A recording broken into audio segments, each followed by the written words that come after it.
Welcome back to the league that means nothing on Go Again Gaming.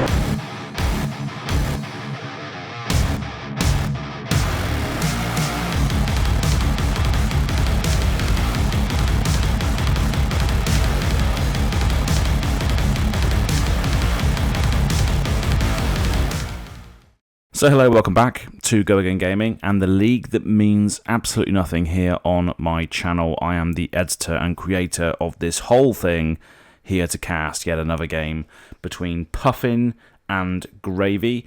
So Andrew Mason on Puffin has been part of the Go Again Gaming squad for the longest time, a patron of the channel, went back when I had the Patreon live, but massive mechanologist stan. And Chris Chalk, who used to be an Enigma main, has now opted to go into Gravy. So Illusionist translating over to Necromancer makes sense. Yeah, we're here in round 4, and this is table 19. So somewhere along the sort of mid-tables of players that I think are either 1-2 or 2-1. I think both of these players might be 1-2 going into this one. Yeah, sat around the mid-table, still everything to play for despite it meaning nothing. But before we go into it, let's hear a message from one of our sponsors. This episode of The League That Means Nothing is sponsored by The Lazy Dog on behalf of Food Not Bombs, an aid group that aims to feed people in need. In the difficult times that we live in, the best thing we can do is continue to support one another. So thank you very much for Lazy Dog for sponsoring and putting your message out there. Thank you. So here we go. Andrew Mason versus Chris Chalk. Both players actually repping Go Again Gaming playmats to a certain degree. Obviously, the TLTMN one that Chris is using was the ones that James White gave us. And Andrew there is repping a very old Go Again Gaming 2021 playmat, which we had done.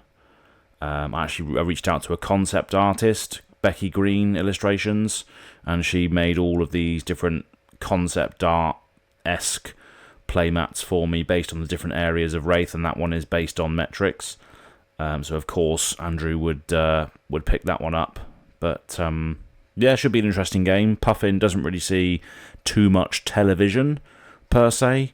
A really cool deck with all the cogs and stuff going on, but one that's very, very hard to master, and in the current sort of meta game hasn't really carved its place amongst the top dogs of the format. But starting off with a Tip the Barkeep here, just creating a Gold Kiss Rum, a fantastic card for all the pirate classes, just making that Gold Kiss Rum to have a Go Again source on layaway for future turns is pretty cool. I think Andrew is just deciding whether to give Chris the gold. Probably not. It's not an option that we see on the card utilised often, is you may give a gold token you control. Well, Andrew doesn't even have a gold, so I'm not sure what's being discussed there, but we don't really see that second line of text be utilised at all, honestly. It's just creating that Go Again for the layaway and having that blue chain starter. And Andrew just a little bit hesitant to see what we can do on craft on this first turn. Maybe it's a bit of an awkward hand. It looks like we are coming in with that blue Cogwork Zeppelin, pitching a Jolly Bludger. So this is coming in for 4. Obviously, none of the other text is really relevant right now because there's no cogs been established so far. So Chris able to filter a little bit through this and maybe even set up himself. But coming in for 4. I'm not sure what that purple sleeve is signifying there. Maybe it's just to make the digit more visible. There's a couple of flashbangs go on Andrew's side. I'm not sure what's causing that, but it's fun, it's aesthetic nonetheless. Maybe there's thunderstorms in the north of the UK, which is where Andrew's from. But we are seeing a Gravy activation here to draw and discard, getting rid of that gold that has been on board from the Crown of Dominion. And we are chucking a Swabby into the graveyard, which is a force to be reckoned with. out of the graveyard. Big swinging fella. But that's it. Chris is not going to opt to take to block any damage there, just taking that Zeppelin to the face. And Andrew establishing an arsenal with those Team Turd sleeves. A team that's getting quite a lot of accolades recently, the Team Turd. We are going to see Compass of the Sunken Depths, of course. Just looking at the top card of the deck to see what extra lines Chris can craft. That's a hard sentence to say a couple of times. Portside Exchange. Discard a card, then draw a card. Pretty good, discarding that chum. Filling the graveyard full of allies, getting a gold on the way out as well, which is pretty nice. Replacing itself. Synergizing the deck. Getting that gold. And Chris going to be pitching, tip the Barkeep into a Swabby. Obviously with the one floating. Sorry, no floating. Well, I'm talking trash, never mind. It costs 3 to play. Activating that gold baited hook. So next attack will get a gold. And obviously we created a gold this turn, so it is going to be hanging around here as Swabby coming in for 7. The first big swing from Swabby.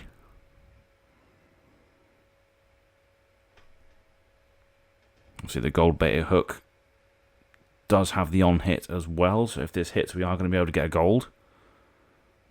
And if it's blocked, it's not going to destroy itself because of the fact we created that gold through the Portside Exchange, discarding that chum at the start of the turn. But 7 is nothing to be scoffed at here. And Chris happy to establish this ally as a 7 power weapon which swings for 2 and protects the life total. I mean, Necromancer is a thing, people. Allies not only protect your life total, but they also protect, they protect your life total and then give you a massive offensive weapon, in this case with Swabby, plus a plethora of other effects that some of the other allies give you. It's just a popular deck choice. Board, establishment, allies, units swinging in. It is a card game tale as old as time. People want to develop and maintain board states. They want to have their cards out in play. They want to be commanding troops. They want to be commanding armies of Swabbies and Chums and Limpets and Whalers and all the rest. Sawbones, Anchor, goes on and on. But it looks like we're reaching for the Cogworks Tinkerings here for a block to get a golden cog as well. Looking for the block on a lot of the armour here. Obviously making use of that battle worn on the unicycle, but we are going to be blocking, creating a golden cog token and taking the rest, going down to life parity. Unicycle, of course, is going to stick around because it is a battle worn piece of equipment, and the rings are going to the bin as Chris passes the turn and draws up over to Andrew Mason, who has established some nice golden cogs. We are seeing a mutiny on the Swiftwater, sorry, not Swiftwater, Nimbus Sovereign here. Obviously, we should be able to steal a gold they control, because Andrew doesn't have any gold. He has a golden cog in play. Oh, he does have a gold in play. Never mind. Not doing a good job of this today, am I? But there we go. It's early in the morning. Next attack's going to get overpower.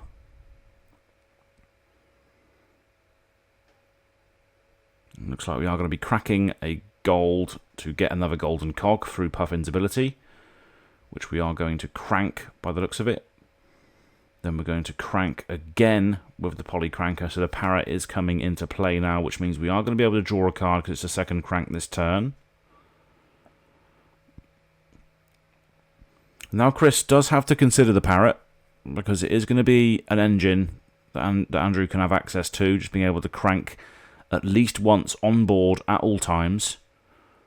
So there is going to have to have some consideration to get rid of that bird And then we are seeing another blue Cogworks Zeppelin come in here, pitching that sunken treasure. Not sunken treasure. Seafloor salvage, that's the one. But it looks like we have taken that pitch back anyway, so just don't listen to what I'm saying here and enjoy the game nonetheless. It looks like we're pitching a Goldwing turbine. Into the Zeppelin. Of course, when this hits, you can tap a golden cog you control to create a golden cog, and you can tap a golden cog twice per turn to give this +1.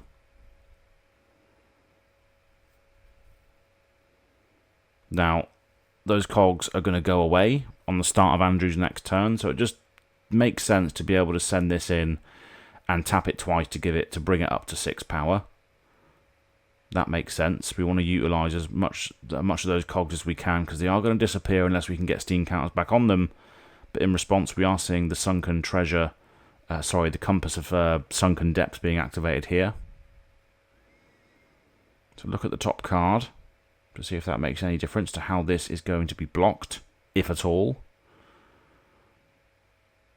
And I imagine Andrew could be coming at the Swabby here, but I imagine with the cogs still around, he's probably going to be going face.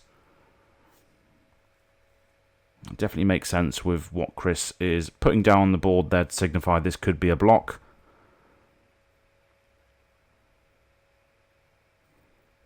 And Puffin is capable of a lot of tricksy things as a mechanologist, but hasn't really cemented herself in the metagame so far. But it's nice to see her being played, especially by Andrew, who had a couple of stonking games. I think actually just the one game actually that we've seen Andrew play Puffin on last round, which was absolutely absurd. But we are seeing a double block on this. Looking like we are blocking the full 6 with a Conqueror and a Murderous Rabble, just to prevent any leaked damage through the cogs.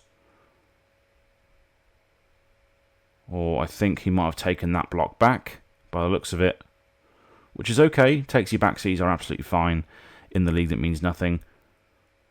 This is all about learning your deck, learning what the optimal plays are, and at the end of it, just having a bit of fun. So we are going to be hitting for 4, and we are going to be using that Cogworks' ability to tap a cog that Andrew controls to create another cog. And I imagine that one's going to be cranked, and then we're going to see the seafloor salvage being played here to get rid of the ally, the chum, in Chris's graveyard, and then creating a gold for doing so. So that's a pretty cool card.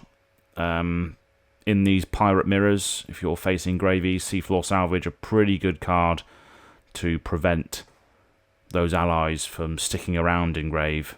And we are just firing this Spitfire at the Swabby, so we're getting rid of that. I'm not sure why Golden Tipple has been flashed up here. That's my bad, because I edited this a while ago, but there we go. But yeah, that's pretty cool little play there, being able to untap a cog to tap a cog to create a cog to crank to gain an action point, which allows you to fire the Spitfire at the Swabby. Also playing that seafloor salvage as well, just making sure we're mopping up the allies as quick as we can. And the Golden Tipple, here it is coming in now. So coming in for 1, discarding another chum to draw a card.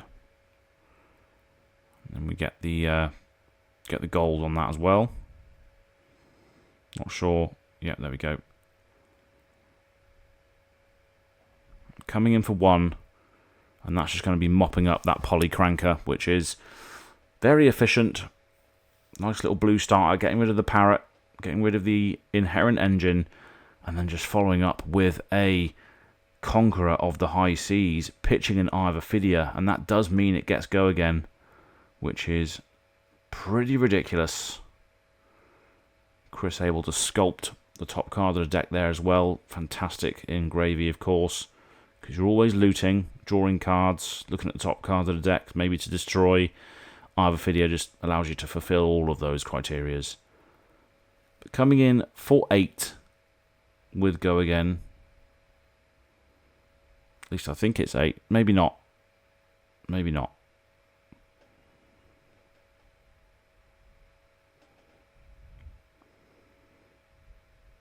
Conqueror is still threatening that arsenal destruction, threatening that gold generation for Chris.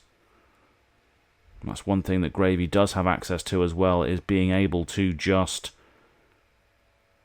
We're going to get a sunken treasure here, which is going to be getting rid of that chum, which is pretty cool. So both seafloor salvage and sunken treasure, throwing a bit of a spanner in the works of Gravy here as we try and establish allies, but still coming in for a large chunk of damage, which is being blocked by Andrew.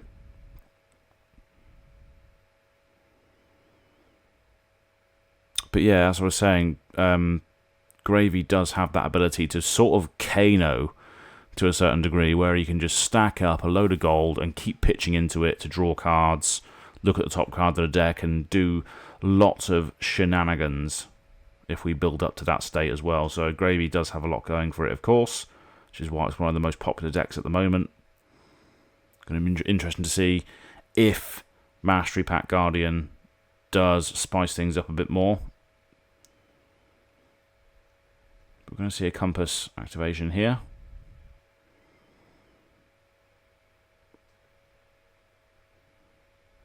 I'm just going to crack a gold by the looks of it to draw.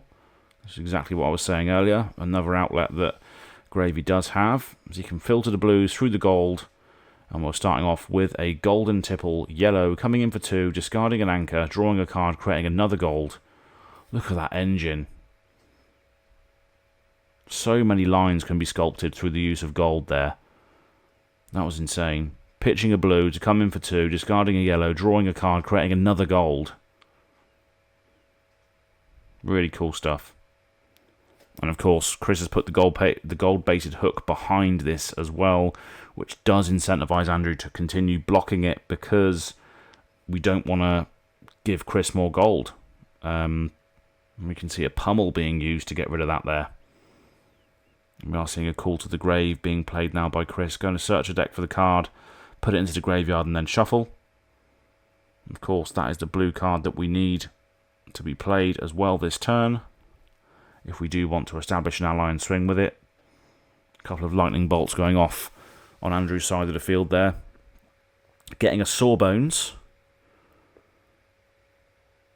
Sawbones is really good because it can be played and attacked with 1 blue, if I remember correctly.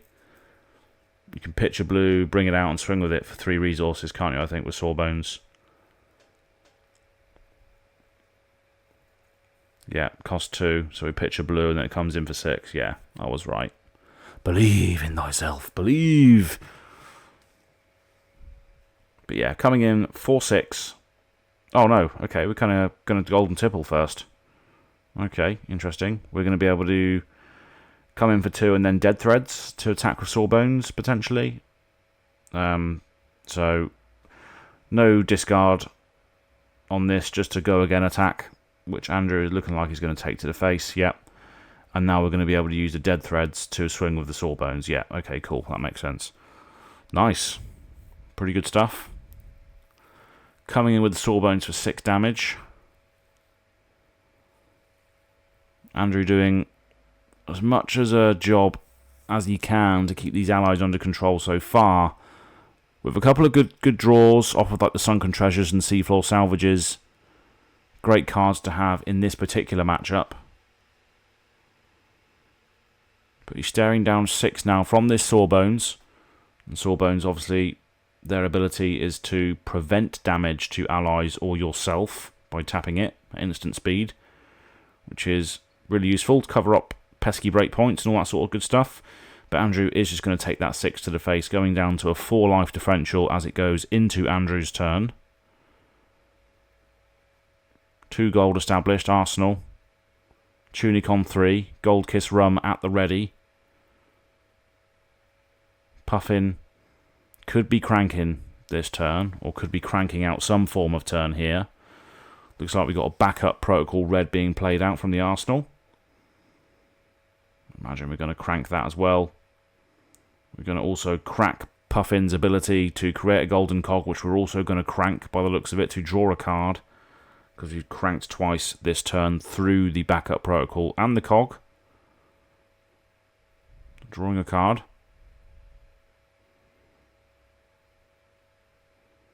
Which is pretty good. Basically been able to draw a card for free there, because we've played the backup protocol red, which is crank 1. Then we've used Puffin's ability to crack a gold into a golden cog, which is cranking us again, which allows us to draw a card. So we basically drew a card for nothing, just based on previous turns' establishments. As Andrew figures out what to do with this turn. We've seen Andrew draw not necessarily the best part of the deck so far. A lot of blues, a lot of those blue cogworkses, a lot of those pirate hate cards, which I guess are playing a bit of a factor into dealing with this, but we'll see if it's enough. But coming in with a soup up, this is going to have go again because of the fact that the gold was destroyed.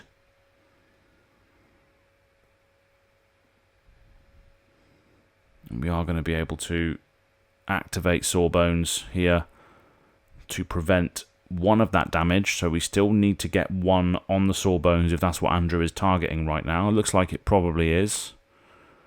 And now we're sending a Dovetail. Another big attack from the Mechanologist. Or the Pirate Mechanologist here is the Cogworks Dovetail. Coming in 4/5. And thrice per turn, you can give the Cogworks either +1 or go again. And when it hits, you can untap all of your cogs as well, which is pretty cool. So currently coming in for 5. There is a cog on board which can give it go again or +1, depending on what the preference is here. And we still do have the Unicycle as well, which can untap a cog. Looks like we are going to be tapping the cog to give it go again, by the looks of it. And when it hits, we can untap it. It looks like that's what's going to be done now. As we just figure out something else going on board at the moment. Players just taking a moment to discuss the interactions. And rightly so, this is the league that means absolutely nothing. So players can just take a moment to make sure they know what the cards do, how they work. Because this is a fun league. You know, people are playing in this for no reason whatsoever than to just play flesh and blood. Yeah, Chris is going to take that 5 damage. Andrew's going to untap his cogs. And obviously we're going to come in with the Spitfire at the Sawbones, I imagine, just to get rid of that. Yep. So that's cool. Yep. Nice little lines there going on. Able to bring Chris down to around about the same sort of life. A little bit less. Clearing out the allies. Andrew doing well to maintain the board state here, at least for now. As we untap and draw up. As we arsenal a card as well. Over to Chris's turn here, who does have the compass to start the turn, as well as a full grip to come back with. And that's the beauty of allies, is that your opponents do sometimes waste their own cards and resources on the cards that you've already established. And the Saltwater Swell's coming in, pitching that blue golden tipple off the top, coming in for 1, but obviously floating 5 resources. Saltwater Swell, an absolute house in these decks, especially when you know what the top card of your deck's going to be before you play it through the compass. Really, really good stuff. Very powerful things coming in here as life goes down to parity, 27 each. And Chris is then going to play out a Conqueror of the High Seas, coming in for 8. With go again. Sorry, it doesn't have go again. I keep thinking they're blues in the pitch, but they're not. But coming in for 7, nonetheless, we are going to use the Pinion Sentry to tap a cog we control to create another one. It's going to be blocking for 3. Looks like the arsenal is going to get destroyed here. Nope, we're going to be using the adaptive plating. Cool little play there, using the adaptive plating to galvanize the backup protocol. So that's now blocking for 3 and 3. We just need one more block here and a golden Sky Warden. Wow, okay. Going to galvanize the golden cog, which is going to disappear next turn to create a gold. And that's going to get even more block there as well. So we've overblocked a lot on this particular transaction here. Not necessarily. It's overblocked by 1, I guess. But we are going to be using Gravy's ability here to put a Rigor Mortis into the graveyard.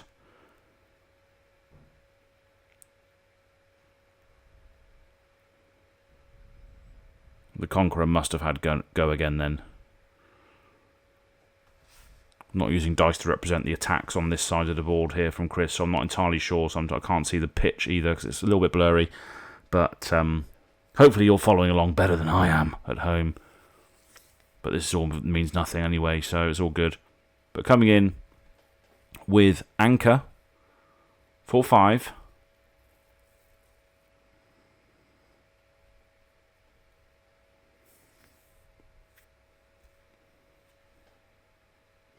Andrew in that tricky position where has to still block incoming damage from these allies, but then also, so that wastes cards from Andrew's hand, but then also he has to think about trying to kill that anchor, which wastes even more resources from his hand.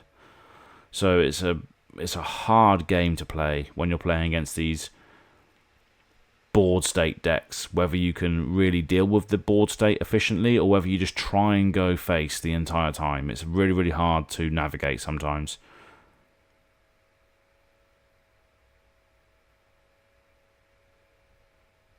And we see a Sky Skimmer coming in. So 0 for 4.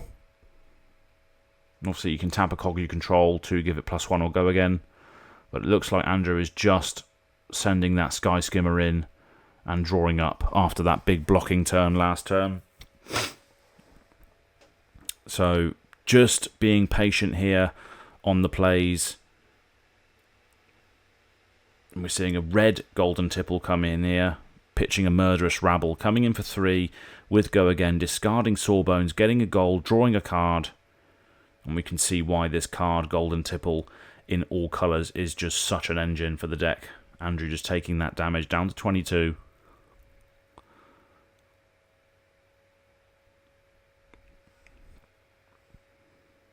As Chris looks to extend the turn by playing a Tip the Barkeep,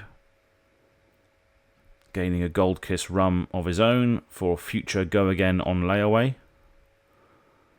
which can be really good with these allies and stuff. But we're seeing a Sawbones being used here. Going to use the compass to have a look at the top card.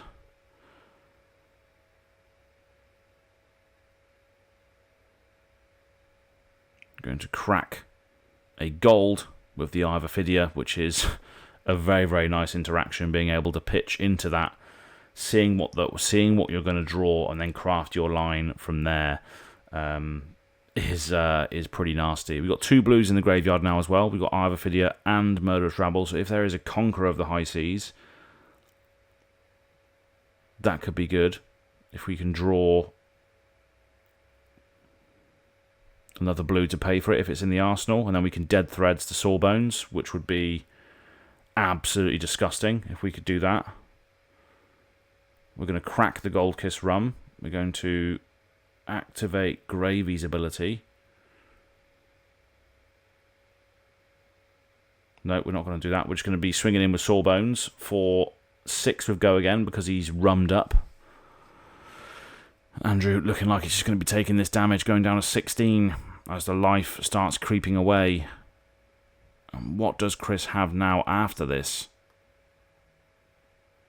Pitching another blue, using the Mage Master boots to get out the Rigor Mortis. Ah, wow, okay. And obviously, that's going to have go again because of the Mage Master boots as a non-attack action card being played as an ally. Then we're going to use the gold-baited hook. Oh, really? Loot the hold as well? Wow, that could really throw a spanner in the works here. Andrew is committed to the no-block strategy, and then suddenly a loot the hold comes out, which then threatens on-hit discard. Andrew is looking to keep a full hand to try and crack back, and that's not going to happen now because of this. That is pretty punishing. Coming in for 6, on-hit gold, on-hit discard. And Chris, now having established 2 allies on board with a 11 life differential, is looking like he's in the commander's seat right now, at the helm of the Conqueror of the High Seas. This battle of Sky Pirates versus dead Skeletal Pirates. The Skeletal Pirates are coming out on top at the moment as they mount the skyships and loot the hold. Andrew having to take all that damage and having a discard and giving Chris another gold. Looting and plundering the Sky Pirates at the moment. It's going to be hard to see how... it's going to be hard for Andrew to climb out of this one, I think.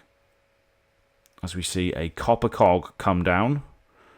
Use Puffin's ability to crack the gold to create another golden cog, which we will crank to draw a card.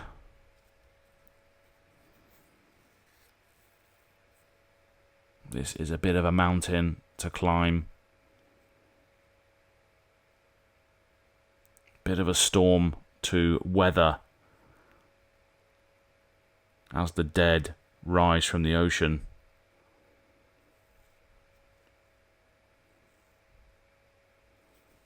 Puffin's parrot has been destroyed in the process, and she is looking a little bit demoralized right now. The parrot has fallen. Her ships in the sky are being looted. There are skeletons running around on the deck. It's going to be hard for her to climb out of this one.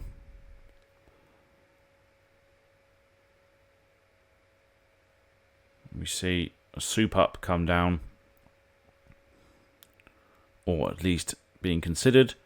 Yep. Now, an item has been destroyed this turn, so this is going to get go again. So we are just going to be chucking that at the Sawbones, which is now dead.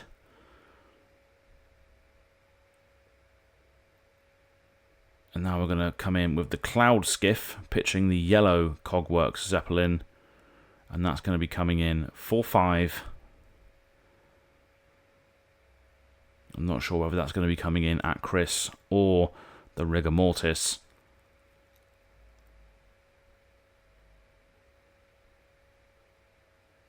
Now Puffin does have the Spitfire available as well. Gravy does not have a weapon, but it's hard to fatigue Gravy, I think, with just so much value that he can do and chuck at you. It's a hard consideration. Don't know where I was going with that, but to league that means nothing after all, and this is my own channel, so I can say what I want, I guess. And Chris just taking the 5 damage. It looks like we are going to be ending the chain with that Spitfire coming in at that Rigor Mortis. So doing as best a job as possible to nick Chris's life down, but at the same time keep the allies out of there is a balance that you have to juggle, and it is tough.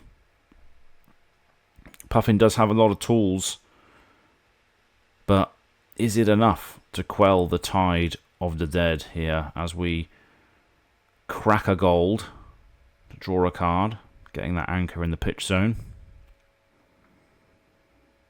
Just a yellow card replacing itself there through the gold mechanic. And here comes a Gravy Bones activation to draw a card and discard a card through the use of a gold.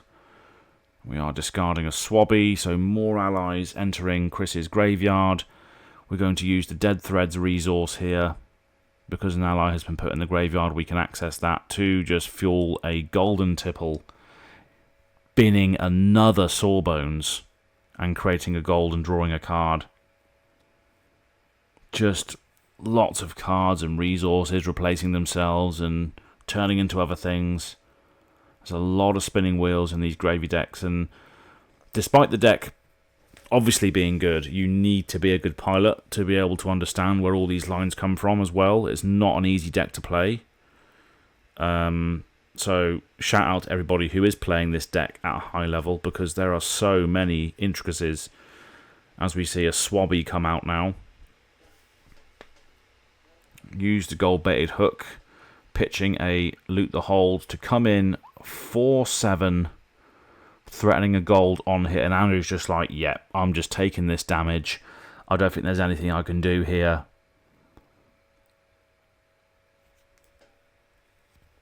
And Chris getting another gold, establishing an arsenal. Andrew now on the absolute warpath has decided that he's probably just not going to block now for the rest of the game. The cogs tick down. And what can Andrew throw back at Chris now? And does it matter? Chris there rocking the Enigma New Moon sleeves. Chris played Enigma in Season 3. I think it was Season 3. But yeah, we're starting with the cog in the machine. It's going to create 2 golden cog tokens. And I believe Andrew's just going to crank them both, right? To draw a card. Or not. We're going to crank one of them. Just going to crank one of them, by the looks of it. Just to get that action point back. Nope, we're going to crank both of them. So we're going to draw a card.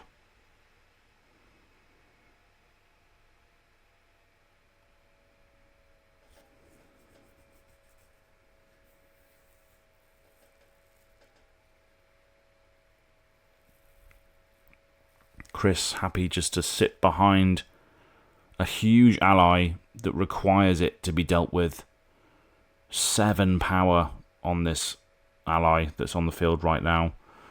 Sitting behind not only that big beefy beefcake, but also the beefcake of Chris's life total, 22-2 here.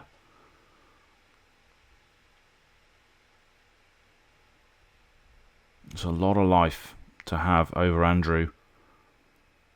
Especially when Andrew has to deal with the allies on board as well. And we're seeing a Palantir Aeronaut coming in. And we are able to do the tricks here with the Unicycle because we do have 2 cogs available, so we can tap both of them, then untap one and tap again. So we can do the maximum effect here. And Chris does have to block with an equipment that they control. Looks like we are going to be using the gold baited hook to block this. And we are going to be tapping... Oh, I forgot we had the cog up there as well. Yeah, so we could have done this regardless. We don't have to use the unicycle. Completely forgot we had the copper cog there. But yeah, it's going to be getting +3, going up to 9. We are going to be destroying the gold baited hook. And then we're going to pummel it as well. Because why not? So coming in for 13 damage. That is a nice little way to say, yep, here you go. Here's a big swing at the end here. I know you're going to just discard an ally, but hey-ho. This is my last salvo that I'm going to throw at you. And just make the life totals look a little bit more palatable, right? That was a showman-esque swing at the end there by Andrew Mason, just throwing it all at Chris, probably in vain, as he comes in with a saltwater swell, 4-3, with go again, pitching a blue, and then pitching another blue to go up to 5 floating off the top. Wow. So many resources available. This kind of resources available situation, like off of saltwater swell, makes me think this is what Max Nitro should have been able to do. Like revealing the top card of your deck and pitching it, I think is something that, like, gassing up Max Nitro should have been able to do.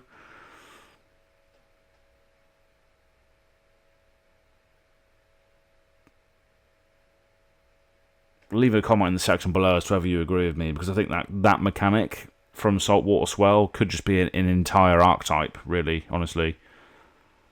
Pitching cards off the top of your deck.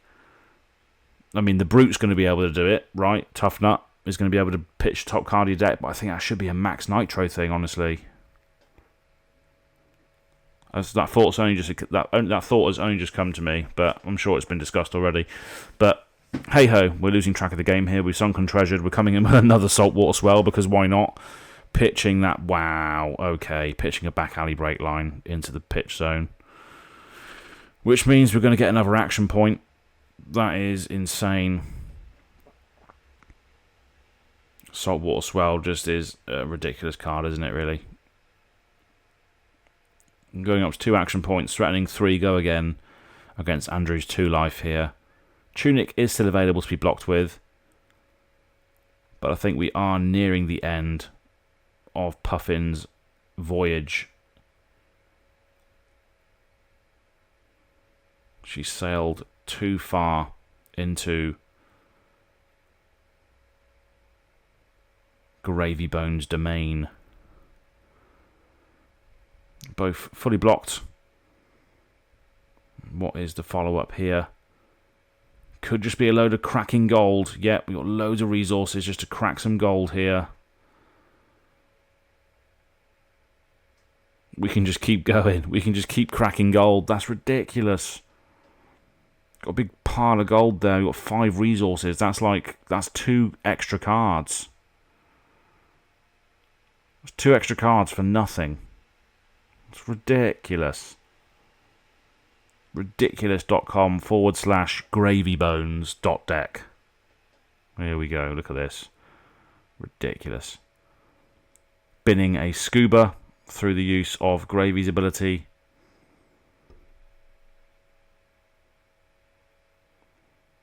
www.gravybonesdiscard.deck/saltwater swell at thehighseas.co.uk/.jp. That is what this is about right now. Look, I just lost track of what's going on here. 6 resources floating. Yeah, alright then. Okay. Kano, as I was saying earlier. Just draw another card. Yeah.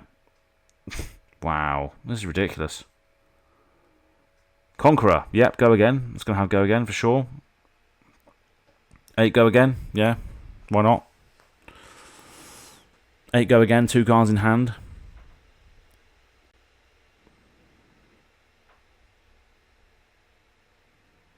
Take 1. Swabby. And that's game. That is game. Wow.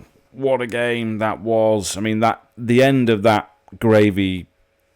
Oh, the end of the game, Gravy was just going off on one, wasn't he, really? As I was saying, www.gravybones/ whatever that was I was saying. But anyway, thanks for tuning in for the League That Means Nothing Round 4. It's been a wild ride so far. Thanks to everybody who's played in the league. Thanks to all the sponsors that have sponsored the league. And if you want to donate to the league, you can do that. There's a little flash up here. All that money helps support the channel and me. Yeah, I mean, on the life side of things, I look like I found a job, which is nice. So I don't have to worry about that anymore. But that aside, thanks for tuning in, and we'll see you all over again very, very soon here on Go Again Gaming for the league that means nothing. Goodbye.